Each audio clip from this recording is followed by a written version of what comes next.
그날 밤 두 여자가 만났습니다. 그리고 이들이 헤어진 지 몇 시간 만에 한 여자가 시신으로 발견됐는데요. 사실 두 여자는 한 남자의 아내와 내연녀였습니다.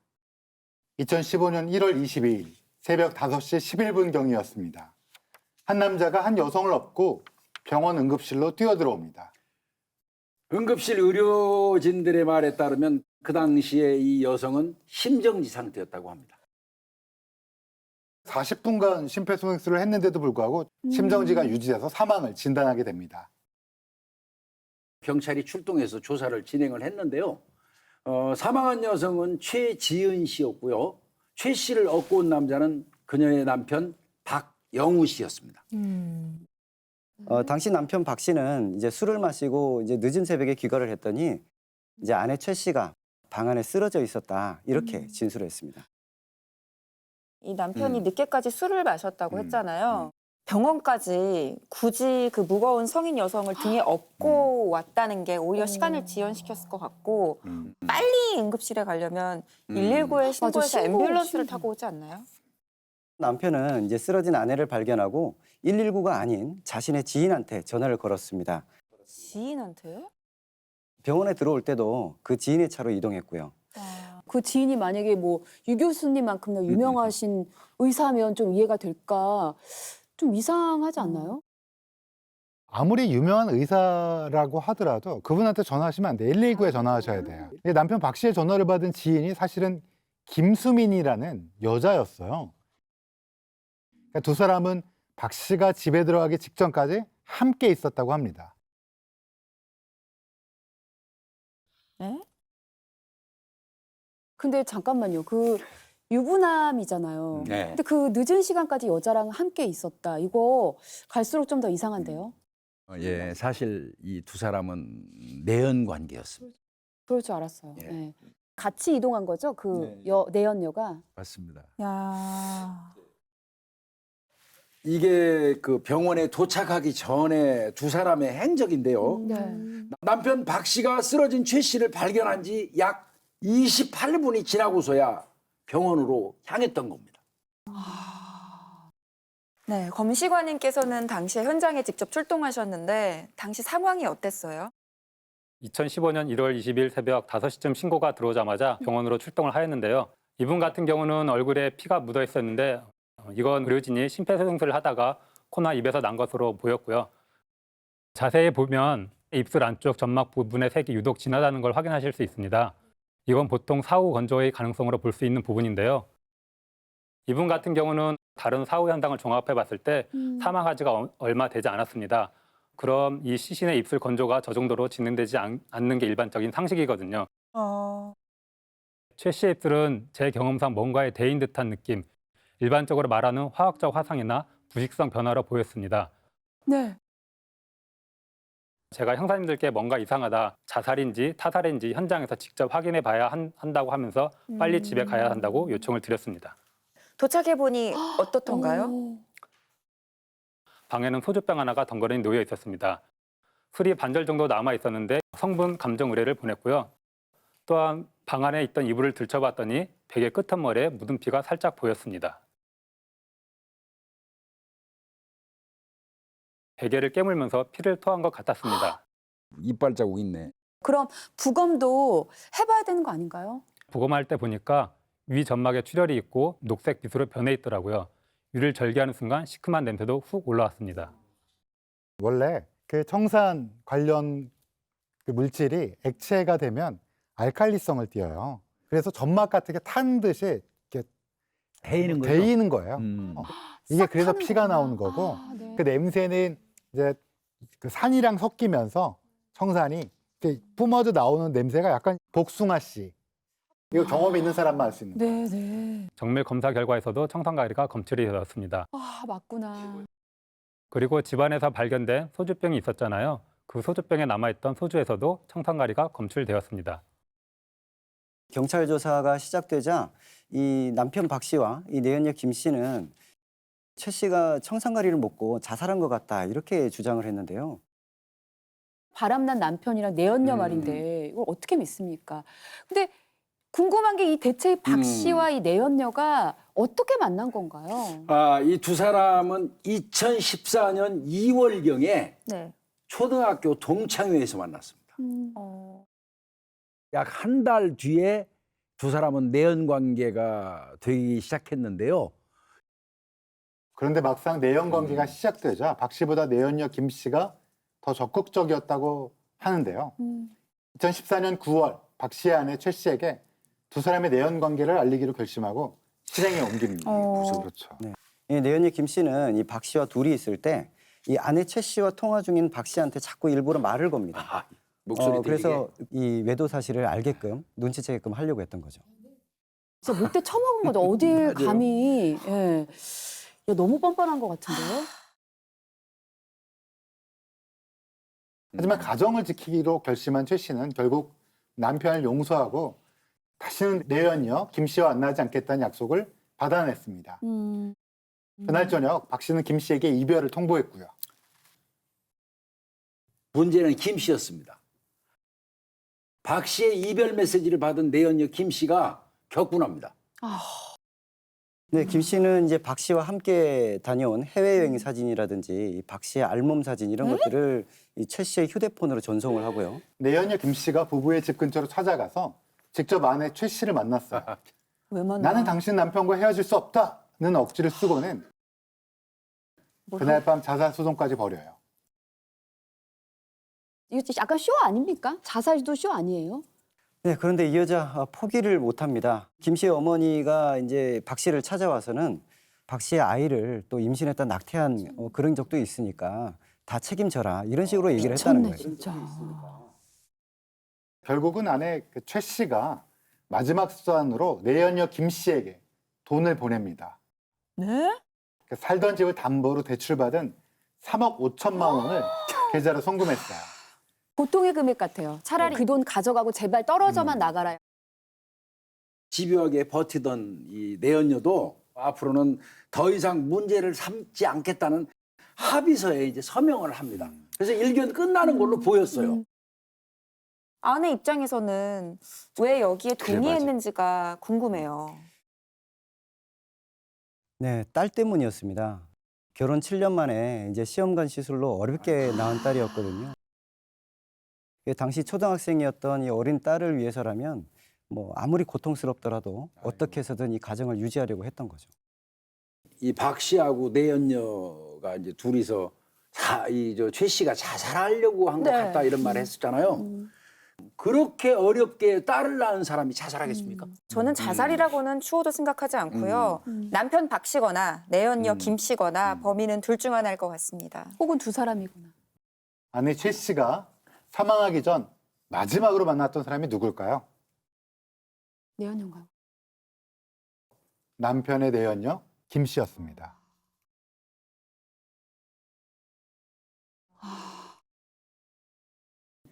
이 아내 최 씨의 집에서 나온 이 내연녀가 엘리베이터가 아닌 아파트 계단을 이용해서 1층으로 내려오는 게 나와요. 예.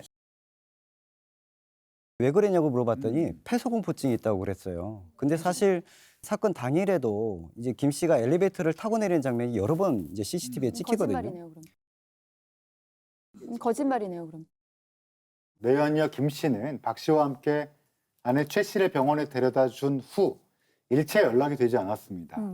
사실상 도주를 한 겁니다. 춘천에 잠적해 있다가 긴급 체포되었는데 당시 본인의 휴대폰을 숨기려다 들켰다고 합니다. 이 모든 것들이 자 범인은 내연녀다. 음. 이렇게 정리를 하게 되는 것 같아요. 내연녀 김 씨도 뭐 이거를 느끼고 있었던 것 같습니다. 본인에게 향한 그 의심의 화살을 자기가 만나던 박 씨한테 돌리기 시작을 해요. 박 씨는 내연녀 김 씨의 이런 진술 내용을 전해 들었죠. 큰 충격을 받았다고 합니다. 너무 많아요. 네? 진짜. 내연녀가 범인이라는 정황은 차고 넘치는데 직접적인 증거를 찾아야 되잖아요. 네, 경찰 조사 결과 내연녀 김 씨가 2014년 7월부터 수차례 청산가리 구매를 시도했던 사실이 드러나게 됩니다. 2014년 7월 김 씨가 실제로 청산가리를 구매를 문의했던 메일 내역인데요. 얼마든지 원하는 금액을 줄 테니까 청산가리를 판매해달라. 이런 말도 했다고 합니다. 네, 뿐만 아니라 2014년 10월부터 2015년 1월까지 이 김 씨가 회사 사무실에서 사용하고 있던 그 컴퓨터로 청산가리 살인법, 청산가리 몰래 먹이는 법, 청산가리로 타살, 청산가리로 작정을 타살하는 했구나. 법, 청산가리로 죽이기 이런 키워드로 꾸준히 검색했다는 것도 확인이 됐습니다. 그래도 이 혐의를 입증하려면 그것을 최 씨가 마신 음료에 탔다까지도 증명을 맞아요, 해내야 맞아요. 되는데 이런 직접적인 증거는 아직 없는 거죠? 네, 김 씨가 혐의를 계속 부인하고 있어서 일명 거짓말 탐지 검사라고 하는 심리생리 검사부터 진행했습니다.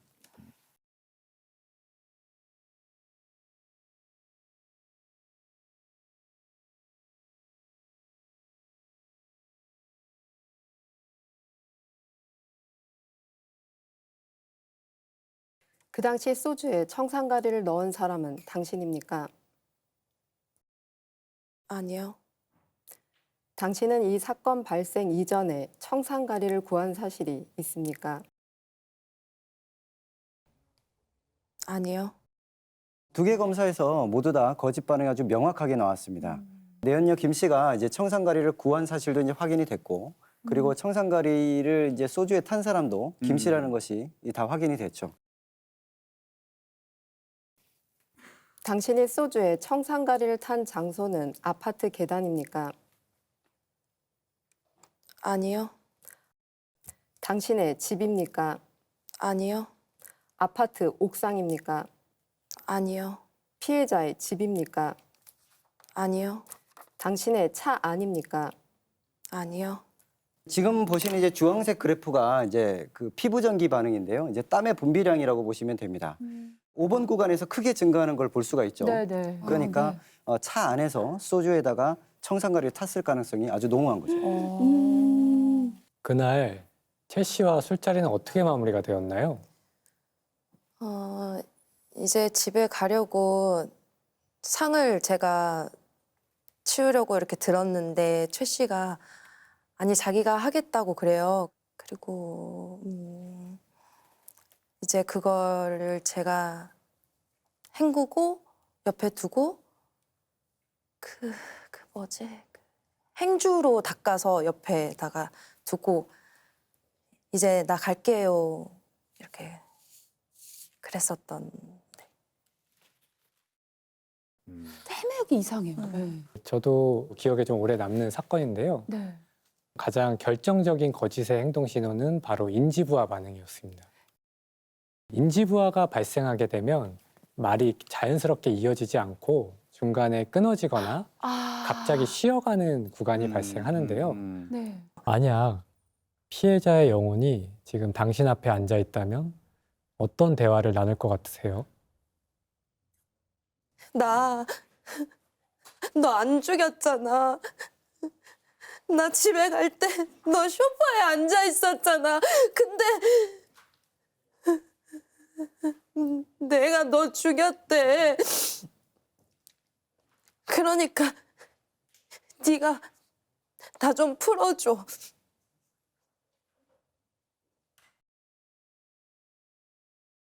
내연녀 김 씨는 자신에게 불리한 질문을 받으면 일단 눈을 감거나 고개를 숙이고 울먹이는 반응을 좀 자주 보였는데 이는 자신의 표정을 감추는 동시에 질문에 어떻게 답변할지를 미리 준비했던 것으로 보입니다. 좀 괘씸하네요. 네, 또한 대검 임상심리평가 결과 연극성 성격장애로 판단됐습니다. 연극성 때문에.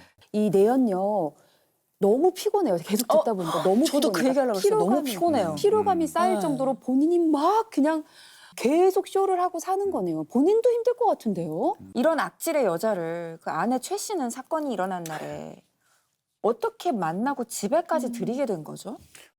박 씨하고 내연녀 김 씨가 여전히 이제 만나고 있다는 거를 아내 최 씨가 알게 됐어요. 이 아내 최 씨는 며칠을 고민하던 끝에 경고의 메시지를 보내게 됩니다. 이제 그만하세요. 연락하지 마세요. 그 사람 이혼 못합니다. 안 할 겁니다. 굉장히 그 단호함이 보여요. 이거는 쉽게 이혼할 수 없는 상황이고 하면 안 돼요. 누구 좋으라고 이혼해주면 둘이 행복하게 살 거 아니야. 그럼 나는 이혼녀가 되고 아이 그냥 키우면서 아이한테 부모가 이혼한다고 그래서 뭐 아주 좋을 리는 없지만 남편이 기속적으로 이런 관계를 다른 여자와 맺는다면 이혼하고 딸을 키우는 것도 사실 방법이었을 것 같긴 해요. 사실 이런 상황에서는 이제 유책 배우자인 이 남편의 역할이 굉장히 중요했는데 무지하게 중요하죠. 이 관계도 빨리 신속하게 정리를 했어야 되는데 그거를 할 의지조차 없었거든요. 안타깝네요. 그래서 이 메시지를 받고 내연녀인 김 씨는 뭐라고 답을 했나요? 내연녀 김 씨는 아내 최 씨가 아니라 박 씨한테 메시지를 보냈어요. 불륜인 거 다시 들킨 사람처럼 간이 떨려. 남이 보면 손가락질 받을 불륜녀라 아무 말도 못하고 그저 눈물만 나는 내가 너무 싫어. 참. 뭐 이렇게 피해자인 것처럼 호소를 그렇죠. 해요. 감정적으로 굉장히 비련의 주인공인 것처럼. 맞습니다. 남편 박 씨 같은 경우는 승진 심사를 앞두고 있었거든요. 승진 후에 이제 따로 집을 얻어서 내연녀 김 씨하고 함께 살기로 네? 약속까지 해둔 상태였는데 미쳤다. 아내 최 씨의 문자를 받고 이제 불안해진 이 내연녀 김 씨가 박 씨를 다그쳤던 겁니다, 이게. 아까 3억 5천 그 돈 가지고 집을 따로 얻어서 살려고 했던 거잖아요. 아까 그렇죠? 제가 그렇게 말씀드렸잖아요. 제일 나쁜 놈은 이 사람 같아요. 맞아요. 두 여자 사이에서 즐기고 있는 건가? 내가 볼 때는 다 놓치기 싫은 거예요. 집에 와서 밥 해주고 아이들 볼 수 있는 아내도 버리기 싫고 밖에 나가서는 적정히 그 여자하고 즐기고 싶고. 그거네. 나쁜 새끼네요. 내연녀 김 씨는 19일 날 아내 최 씨로부터 최 씨가 이제 그 메시지 보냈잖아요. 그걸 받고 이제 더 초조했어요. 그래서 최 씨를 이제 살해하기로 마음을 먹고 이틀 뒤입니다. 21일 날 밤에 아내 최 씨 집으로 찾아갔던 겁니다. 박 씨가 자정에 있을 이 승진 발표를 기다리면서 회식을 하느라 그날 밤에 좀 늦을 예정이었거든요. 김 씨는 밤 10시쯤에 집 앞에 마트에 가서 소주 3병, 맥주 1병, 아몬드를 이제 구입을 하게 됩니다. 이 청산가리에서 아몬드가 향이 난다는 그런 속설이 있어서 그렇게 준비를 했던 걸로 보입니다. 좀 나름 치밀하게는 준비를 했네요. 11시쯤 집 근처에 도착한 김 씨가 최 씨의 집으로 전화를 걸었는데 연결이 되지 않았고요. 11분 뒤에 집 앞에 주차까지 마친 김 씨가 다시 전화를 걸어서 아내 최 씨와 전화 통화를 합니다. 아마 이때 만나고 싶다고 얘기했던 것 같아요. 아내 최 씨가 이제 내연녀 김 씨하고 만나게 된 거는 밤 11시 37분경입니다. 네. 내연녀 김 씨의 차 안에서 얘기를 나누던 두 사람이 밤 11시 47분경에 같이 차에서 나와요. 그래가지고 그 최 씨의 집으로 향합니다. 이때 이제 아내 최 씨는 내연녀 이 김 씨가 산 술하고 그다음에 아몬드를 손에 들고 있었거든요. 그게 본인의 목숨을 뺏는 살인 도구가 될 거라고는 아마 상상도 못하고 같이 들고 간 거죠. 내연녀 김 씨는 아내 최 씨한테 나 당신 남편하고 헤어지겠다. 이런 말을 한 거였다고 합니다.